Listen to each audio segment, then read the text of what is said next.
मध्य प्रदेश में जो शिवराज के साथ हुआ, क्या उत्तर प्रदेश में अगली बार योगी के साथ भी ऐसा हो सकता है? राजस्थान की वसुंधरा राजे सिंधिया की तरह योगी के समर्थक हाई कमान के एक फैसले से क्यों है परेशान? इधर बीजेपी कर रही 400 पार की तैयारी, उधर मध्य प्रदेश से आया वीडियो जिसे देखते ही कहेंगे उल्टा ना पड़ जाए दाव। मध्य प्रदेश में बीजेपी हाई कमान ने जो शिवराज सिंह चौहान के साथ किया, क्या वही अगले चुनाव में भी योगी आदित्यनाथ के साथ उत्तर प्रदेश में हो सकता है? राजनीतिक दिग्गजों को यह बात अभी भी समझ नहीं आ रही है। मोदी, शाह और नड्डा की तिगड़ी ने चुनावी दौर में इतना बड़ा रिस्क क्यों लिया? अगर यह दाव उल्टा पड़ गया तो बड़ा संकट कड़ा खड़ा हो सकता है।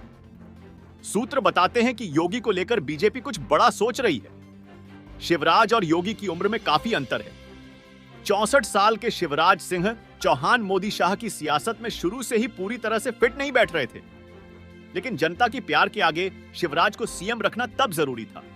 लेकिन इस बार बीजेपी ने मोदी के चेहरे पर चुनाव लड़कर चुकी।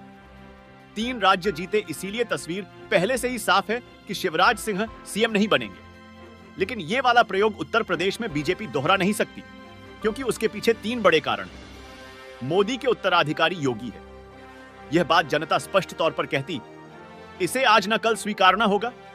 यूपी में ही नहीं, देश में मोदी के बाद, बीजेपी में योगी के बाद बड़ा चेहरा कोई और नहीं है।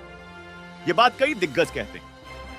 योगी हाई कमान और आरएसएस दोनों की पसंद है और हाई कमान से अच्छी बनती है, इसलिए साइड नहीं होंगे।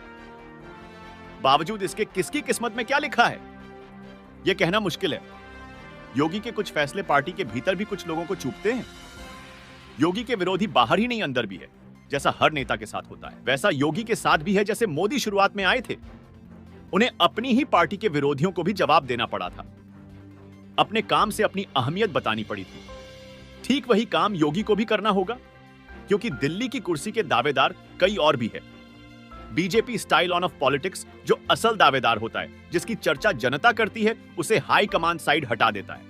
राजस्थान में यह बात सबको पहले से ही पता थी कि वसुंधरा को सीएम नहीं बनाया जाएगा, इसीलिए उनकी जगह बाबा बालक नाथ नाम की चर्चा जोरों पर थी। यहां तक कि बीजेपी की फर्जी साइन वाला लेटर भी सोशल मीडिया पर वायरल हो गया, जिसमें बाबा बालक नाथ को सीएम बता दिया गया। लेकिन बाद में यह बात हाई कमान को इतनी बुरी लगी कि बाबा बालक नाथ को सीएम छोड़िए, डिप्टी सीएम की भी कुर्सी नहीं मिली। इसी फैसले ने योगी के समर्थकों में एक निराशा का माहौल भर दिया है, क्योंकि योगी की भी चाहत यही रही होगी कि राजस्थान को दूसरा योगी मिल जाए, ताकि उदयपुर से लेकर जयपुर तक में शांति का माहौल हो जाए। हालांकि इस भावना का सम्मान करते हुए बीजेपी ने राजस्थान को ब्राह्मण सीएम दिया, जिससे एक तीर से 2 निशाने सध गए। लेकिन सवाल ये चुनावी दौर में सीएम बदलने का दाव बीजेपी का उल्टा पड़ने वाला है। हमेशा क्यों कह रही है, इसे समझने के लिए तस्वीर देखिए। जब शिवराज सिंह चौहान ने जब सीएम पद से इस्तीफा दिया, तो उनके आवास पर कई महिलाएं उनसे मिलने गई थी, जिनमें से 2 महिलाएं उनसे लिपटकर रोने लगी। यह दृश्य देखकर हर कोई यह समझ गया कि शिवराज सिंह चौहान मध्य प्रदेश की लाडली बहनों के कितने प्यारे हैं।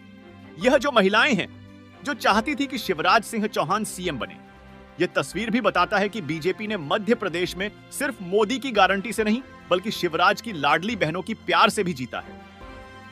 हालांकि कुछ लोग इस वीडियो को प्रायोजित भी बता सकते हैं, सवाल भी उठा सकते हैं, क्योंकि शिवराज सिंह चौहान लाडली बहना योजना चलाकर जो लोगों के दिलों में जगह बनाई है, उसका जवाब नहीं है। वैसे तो सियासी हालात कहते हैं कि योगी आदित्यनाथ के साथ ऐसा नहीं हो सकता, पर आप क्या सोचते हैं, कमेंट कर बताएं। क्योंकि किसी को भी जो उम्मीद नहीं थी, कितनी बंपर जीत के बाद भी शिवराज को साइड किया जा सकता है। छत्तीसगढ़ से रमन सिंह और राजस्थान में वसुंधरा राजे सिंधिया का पत्ता कटना तो लगभग पहले से ही समझा जा रहा था, पर शिवराज की जगह मोहन यादव ने सबको चौंका दिया है।